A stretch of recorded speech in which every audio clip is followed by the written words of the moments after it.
Welcome to the Beyond Pain podcast with your host, Joe Gambino and Joe LaVacca. Join the two Joes, two physical therapists, as they discuss how to navigate the uncertainties of pain so you can move beyond it and get back to the activities you love most.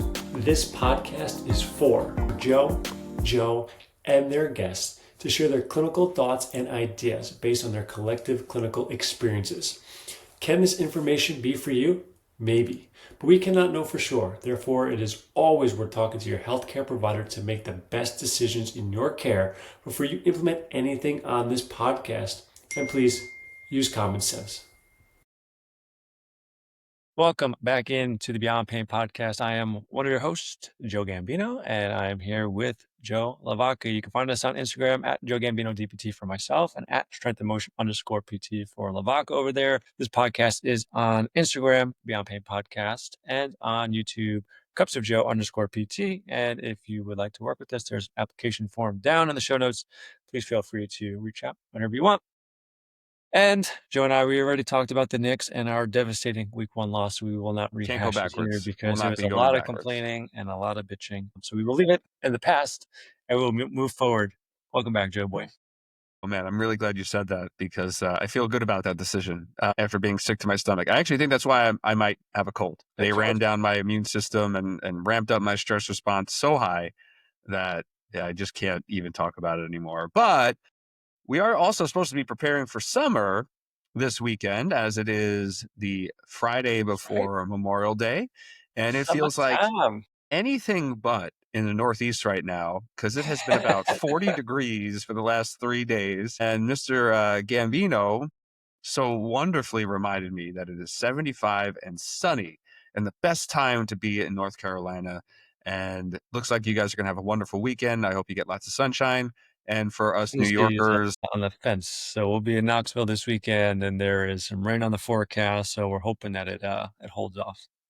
Well, and for us New Yorkers, we're trying to dig out hoodies. We're trying to dig out hoodies and sweatpants and rain gear and all this other stuff. So I think you still got it a little bit better than we do. Absolutely, definitely better than what New York has. I think just the bad weather's coming from the Knicks tough loss. You know that it could be the bringing whole city's haze on the city. Gloom and doom.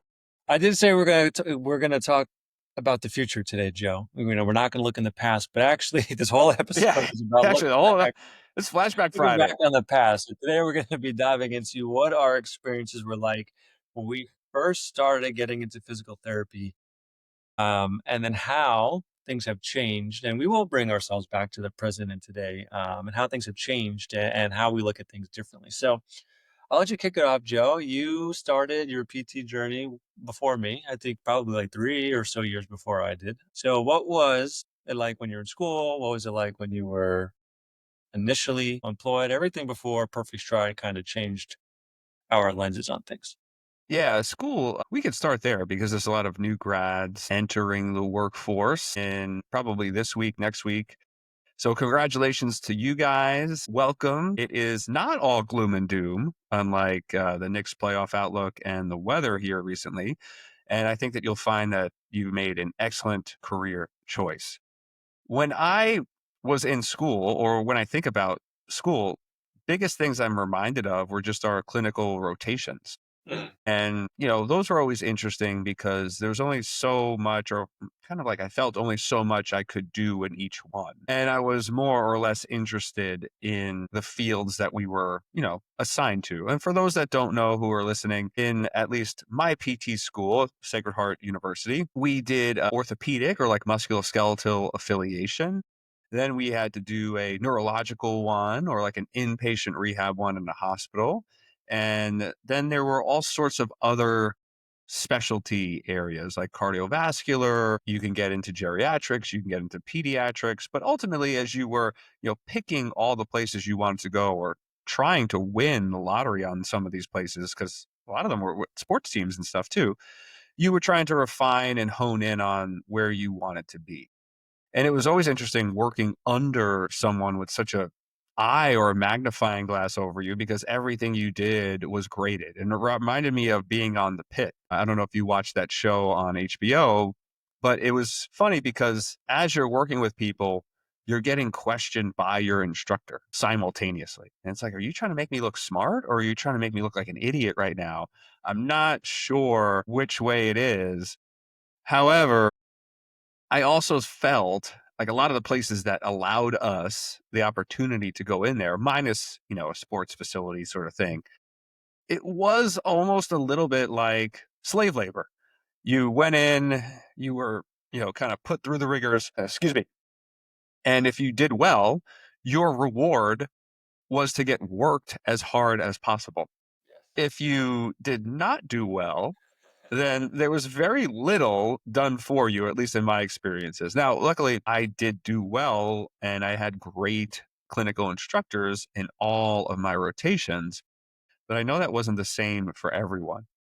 So, did you ever feel overworked? I mean, obviously, we weren't paid in these earlier things as students. And how did you cope with that?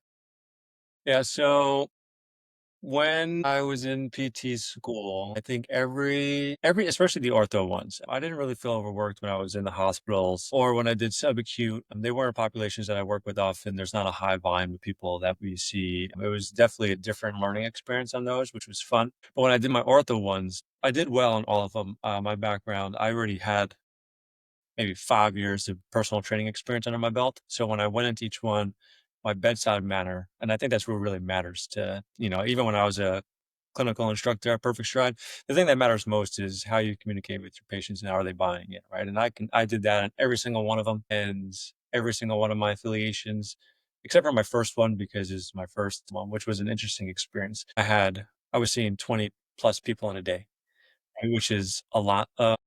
At Perfect Stride, we were only seeing 8 people a day, so that was a huge difference. But yeah, I was just thrown in like I was a full physical therapist. I had some guidance, along the way, but there wasn't too much because, I mean, I just used my personal training background and I just connected with people and I just did fine. Give myself a little pat on the back. There I you did win go. a I was clinical gonna. excellence award Ooh, because me and another guy, in my program, Tom, pretty much I don't know if they gave out 2, for the people who got the highest scores through all the CIs along the journey. wow. You know, to Very be good. there. I did not know that about Mr. But yeah, I mean, Gambino. it just came back to my background, and a lot of times when I get, like, students, or people who are, like, even just asking my history, I'm like, "Oh, well, how do I have success?" It's like, "Get some coaching experience now." That's the thing that's gonna give you the most value down the line. It's not more education, it's can you connect with someone? Can you have a conversation with someone? Do they believe in what you're telling them and then move on? We've talked about this 1,000 times on the podcast. But I'll leave it there. Let you, if you have anything to say on that or add or whatever. Yeah, no, I mean, I think your comment on seeing as many people as you did was sort of what set my expectation going forward. And my school was very big on professionalism and looking the part. Yes. And I think they were so wrapped up in that they missed a lot of opportunities, I think, to drive home therapeutic alliance, communication, the power of listening, because really they just wanted us to make sure we were in a shirt and tie all at all times. And funny story about my inpatient rehab in the hospital. I showed up in a shirt and tie one day, for day one rather, and my instructor thought it was so funny the way I was dressed that he told me if I don't come in a shirt and tie every day for the rest of my 8 weeks there, he was going to fail me. I mean, it was absolutely absurd because here I am, like moving patients with bacterial infections and wounds in their bed, and my tie is like just draping all over them, and bedpans and everything else. And he would just get a kick out of it every time. He's like, when somebody starts to fall, they're going to grab that necktie of yours, and you're going to go right down with them. So good luck. And luckily, I got through it. I only dropped one patient, and it was a stroke patient. And I remember the response of a few of the CIs. My CI came up to me because I was pretty independent at that point, and he was like, "What did you do to Mr. Lee?" And I was like, "No, I didn't do anything. He was walking, he was doing good, and the next thing I knew, he was on the floor." And he was like, "Oh God, I'm gonna have to fill out so much paperwork because of you now." And then another PT came over to me, and she was like, "Hey Joe, I just want you to know that it happens to everybody, and if you're not pushing your patients, they're never gonna fall." And then that made me feel really good. So I told my CI that. He's like, "Oh, I saw Rebecca come up to you. What did she say?" And I said, she gave me lots of word of advice that, if I don't push my patients, they're never going to fall. And he's like, "No, your patients are just never going to fall. Don't ever do that shit again." A little reality check there. As I then picked, orthopedics or like musculoskeletal to sort of like jump into, seeing people every 15 minutes, which was what I was doing as a student, just became the norm. That's what I thought. So again, for people who have maybe not been a part of in-network physical therapy, which I think are few and far between, because I always think that people probably end up starting down that path, at least when they have pain or an injury, just because it's, maybe convenient, it's more affordable, there's more options in your neighborhood.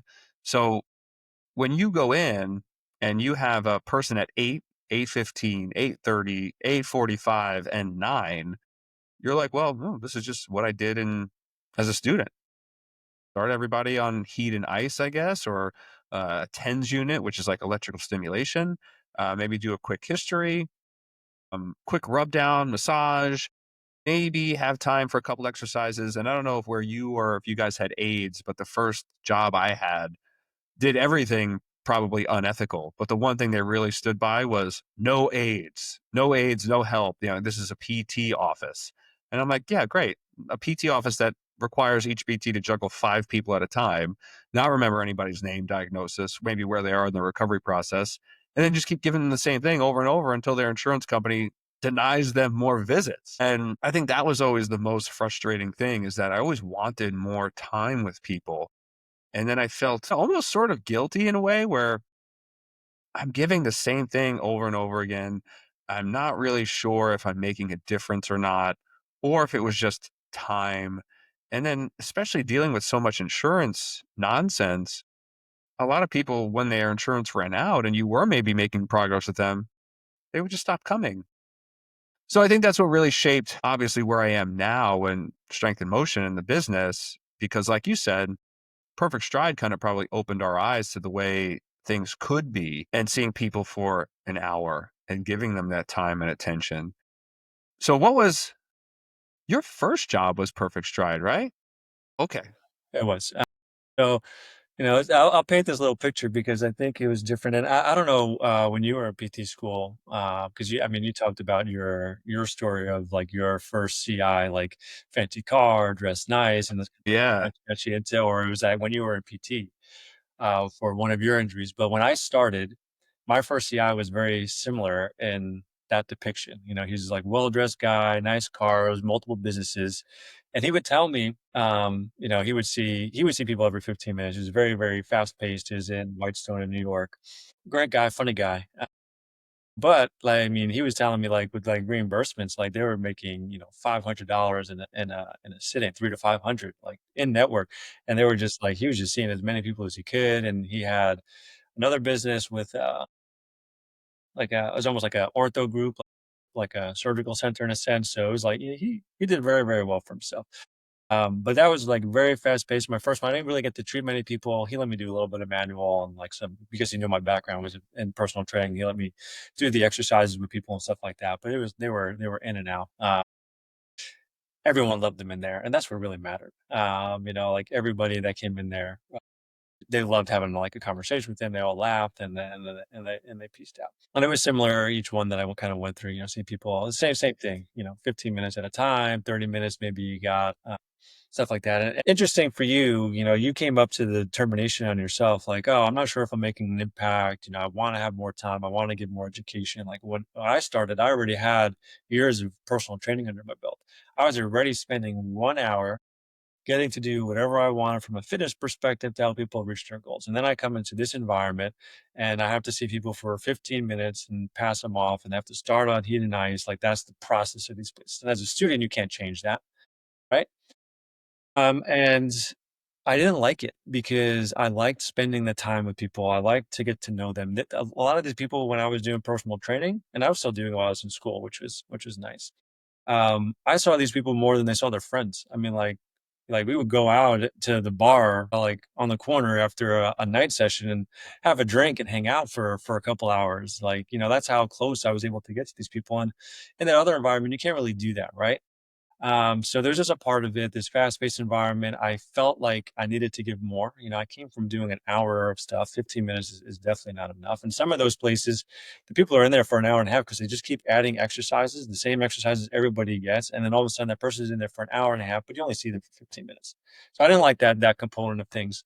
And I almost wanted to not go into physical therapy. And then I met this strapping young lad at a course that we had to take. It was like a professional requirement we needed in physical therapy. So we had to do a physical therapy chapter talk. And in the middle of that talk, there was a course on taping.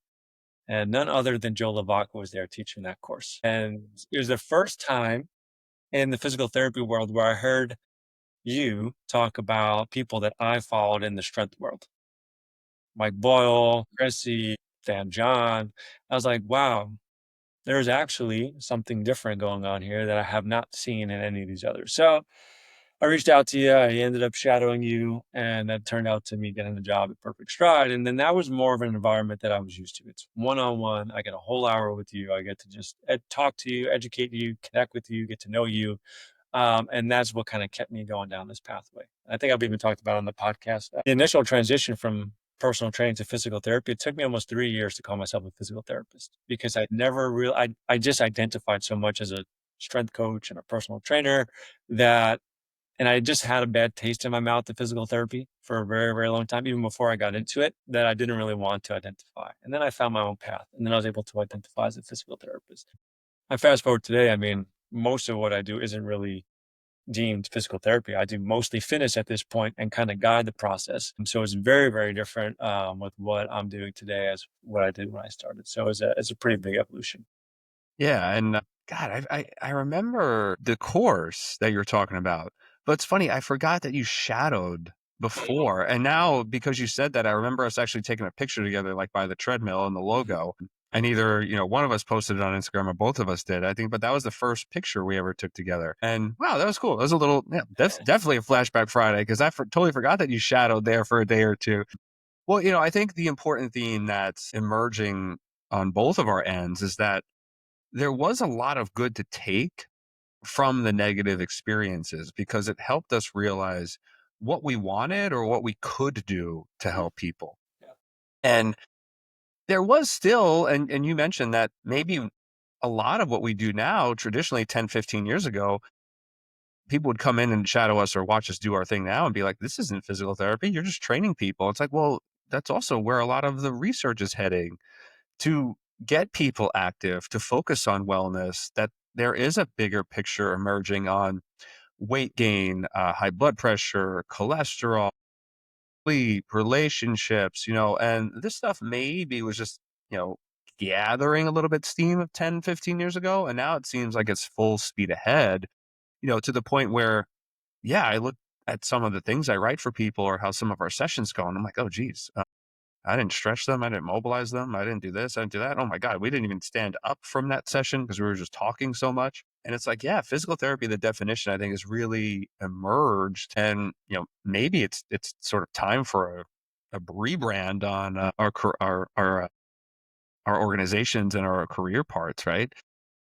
However, though, I still always thought that if I didn't have those experiences, even with rock tape, and that's how we met, where you could take something in the field as common as taping, but then add context and add layers to it. And that was something, again, that wasn't probably a part of my profession or my career early on. It was, hey, you know what? You did, heat and you did ice or both with some stimulation when you first came in. That was like your first 5, 10, 15 minutes of your appointment.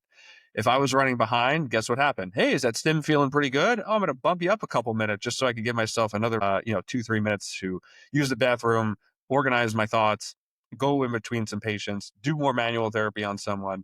And then once those people came off their heat or ice or stim, then it was more touching. It was more of that like quick massage. Hey, 5, 10 minutes. Let me move this around before, one job I did have aids, one job I didn't. And it was, guiding people one by one, but not losing track of anyone. That was the toughest thing in New York. And you've seen it even with Perfect Stride, I'm sure your clients. subway delays, there's traffic. People wake up late. So my 8 o'clock would be coming in at 8:15 with the 8:15 who was on time and the 8:30 who was early. And you have like three people staring at you like, hey, let's get going. And you're like, this isn't the way it's supposed to be. But again, I am very thankful for those experiences and really because of Dan and Vikash and Perfect Stride and, our evolution together, I realized that, hey, we can give a lot more to people. And now I wish I had more than an hour. And when I when I do have that time in my schedule, I'll just let the schedule ride. And I'll even say like maybe 5 minutes before the hour, I'm like, hey, look, if you want to keep talking or working or moving or bringing up anything, I have time. And whenever I have that gift, I always try to give it to people, especially when they're in need. But I think it really has also prevented burnout. And I don't know if you've ever felt that throughout your time, either with training or with PT. Because like you said, I mean, you had those negative experiences pretty early on, and then you were fortunate enough to kind of hitch on to Perfect Stride and then kind of build that from there. But there were definitely moments where I went through burnout. So I was wondering if you ever did too. I have, but that's always because I've always put a lot on my plate. Even at Perfect Stride, I like a side business and things like that, right? So there's always things. I was always adding more. If I had time for it, then I would do it, right? And that at times could definitely lead to burnout. But you said a couple of good things that I wanted to highlight. And I think on your point of it, like teaching you, I think that fast-paced environment does teach you, right? If you can do something in 15 minutes and create a connection and talk to somebody and manage a bunch of people coming in, it really gives you some skills that, and when things slow down, I mean, like it just makes things easier. So I do think that obviously some people can't afford to go out of network or go to a cash-based practice. And honestly, some people do get help from being in these clinics, right? You don't need to go see somebody, out of network. And that's I'm learning that more and more. I always thought when I started when I was at Perfect Stride, I was like we do something super special, and I think we do have our own unique thing, and I think that is because PT looks more like training, and it's I'll get there in a second. But I'm learning more and more that sometimes you don't really need too much or something too special to make some progress, but some people do need a little bit more. I think there's a lot of things that you can learn from those environments. And I do think that people can get a lot of help from them. And if they're not getting help from them, then maybe they need to take another step to get deeper care, right? And come see someone that's out of network, like or cash based, like you and I. Uh, but you mentioned PT looks a lot like training, and I think that's the biggest change from when I started. And they're like in school, everything was on a table.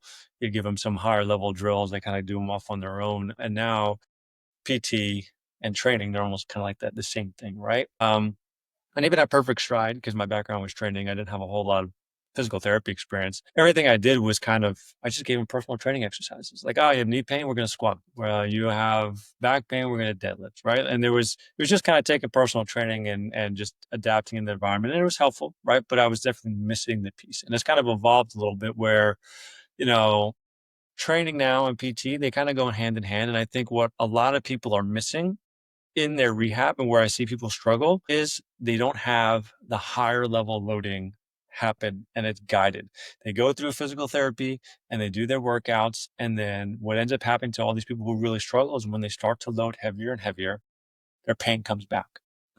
And it has nothing to do with the rehab that they've done being wrong, but they haven't had guidance through the fitness, the loading, the higher level activities, and they haven't made their tissues adapt to that to make that jump yet. And that's where I think a lot of what we do is becomes very, very valuable, right? Like obviously, sure, we can help someone get out of that initial pain. We can move them to get into a point where they feel confident again, but we can also take them over that hump and get them back to a performance where they feel really, really comfortable. And that's that guidance there is the difference. And I think with where I was at Perfect Stride and where I am now, it's instead of just going like it was almost like a top down approach when I was originally at Perfect Stride. It was like, oh, you have pain. We're just going to do the exercises, the fitnessy looking stuff.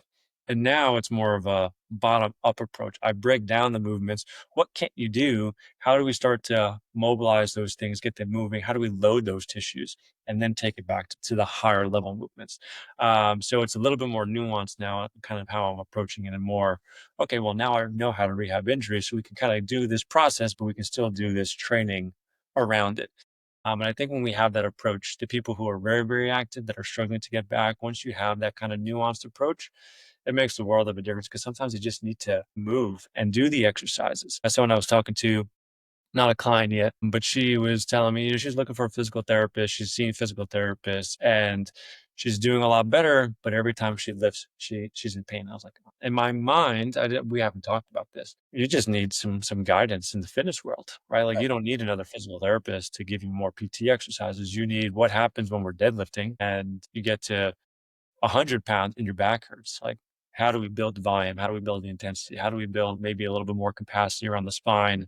However, that may need to look so that you can tolerate those stresses better. And that's really more what this person needs, not a PT program, you know. I mean, Right. Yeah, no, I completely agree. And, maybe one of the last things that you made me realize just now was the biggest difference too, other than how PT looks or sounds or feels or the appointments being spaced out. A lot of the best results I get have been virtually with people. And, that wasn't even, I don't even think that was in the landscape 10, 15 years ago when we came out of school. I was never thinking about a virtual physical therapy appointment. How could that ever be? I need to touch you. I need to do mobilizations. Oh, I need to put heat and ice on you. I need to stim you. I mean, I can't do that virtually. And then I don't remember the first actual virtual consultation I had, but I was like, wow, that was awesome. And it was quiet and silent and we just focused on each other. And I didn't have to get distracted by music and clanging weights and people screaming. And I was just able to ask this person what they wanted. And they told me, and it was amazing. And it was like, wow, that should be more of the recipe I chase. What can I do to help the person in front of me because they are seeking services? If their guidance thus far has sort of been incorrect or lackluster, then yeah, exactly what you're saying. It doesn't seem like you need more of manual therapy, more of stretching, more of this. You need a progressive program. That's the thing that's missing. And through that virtual experience, I think that's rung true every single time. And then that's what sort of pushed me into, getting a strength coach certification, understanding more about programming and conditioning and helping people that way, because that has led to more empowerment and people breaking through some of those barriers of being stuck, more than anything else. And I know maybe people listening are a little bit averse to virtual training, virtual consultations and stuff like that. But Joe, if your current experience is any indication, if your company's growth is any indication, if my experience is any indication, I would say that your aversion is probably false. Give it a try.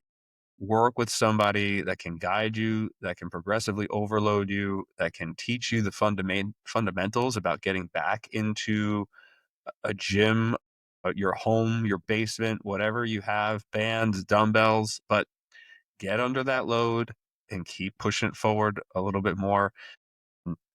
That's definitely not something I would have thought 10, 15 years ago. yeah, no, I think that's a good point. I think a lot of people, if there's any take home for people who've been going through things for a while is, at some point, like everything you've done from a PT over and over again is not making a major change. Then maybe focusing more on the fitness component and finding someone who has that understanding. There are a lot of good trainers out there that are starting to have that understanding, and then you have PTs like us who, have the understanding of the fitness world. So the worlds are getting smaller, right? They're coming closer together. You need to do some research and find the person that can have the tools for you. But sometimes you need to look outside the box if what's not working continues to not work. Because there's a lot of people I talk to who have seen a lot of different physical therapists and the results are always the same. And sometimes you need to find somebody who can move into that fitness world and blend that a little bit better. It may not be the easiest thing to find, but I think, with podcasts, and Instagram and things like that, it's easier to find somebody who you can kind of jive with their philosophy and not just have to go to the place down the street because your insurance accepts it. So it becomes easier, I think, today more than ever, or maybe it's harder because there's a lot of stuff that's out there. Yeah, yeah. You can It's go that both ways. paralysis by analysis. And I think financially that's what probably turns people off too, like you were saying. And I challenge that notion all the time because I think people don't value or understand that their time is money. And if you're going to a clinic 3 days a week even if you're paying $50, okay, that's $150 a week. And you still have not had as much time with your physical therapist that you or I can give you in a single session. So I always tell people that reflect, how much is your time worth? Do you want to see someone and maximize that time for one visit a week or 1 hour a week? Or do you want to spend 4 to 5 visits somewhere else, spending the same amount of money over the course of 2, 3 weeks or more? And what'd you get out of it? Right? You just lost more and more time. So I think that's always the biggest thing that people realize. Your time is valuable. Treat it as such. Yeah, and I think that's a great point. These environments where we're working, we don't see people multiple times a week for weeks on end, right? It's Right. we do as much as we feel the person needs, right? We are able to create a prognosis and kind of guide that process and let you know this is what we feel. Sometimes it needs to be more, sometimes it needs to be less. It really just depends on what the person is. But is there anything else around this concept of where we were to where we are today that you'd like to kind of bring up in here? No, I think we can always add a little bit more. I think the thing we didn't touch on this episode was the advancement of technology Mhm. and apps and all these cool new devices that are out there now. Which ones are worth it? Which ones aren't? So maybe we could pick up that conversation next episode and talk a little bit more about that. Yeah, I like that. I think we can definitely do a few episodes on that. I have a couple different ideas, so let's throw that around. But All otherwise, right. let's take Well, it home. exciting foreshadowing. Everyone, thank you for joining us. We love you. Joe, I love you. Have a wonderful weekend. Everyone, be safe. Happy Memorial Day. And we'll see you next week on another exciting episode of the Beyond Pain. You mean we hope you have a happy Memorial Day because this will be out right after Memorial Day. We already hope you did. That's right. Good catch, Joe. Good catch.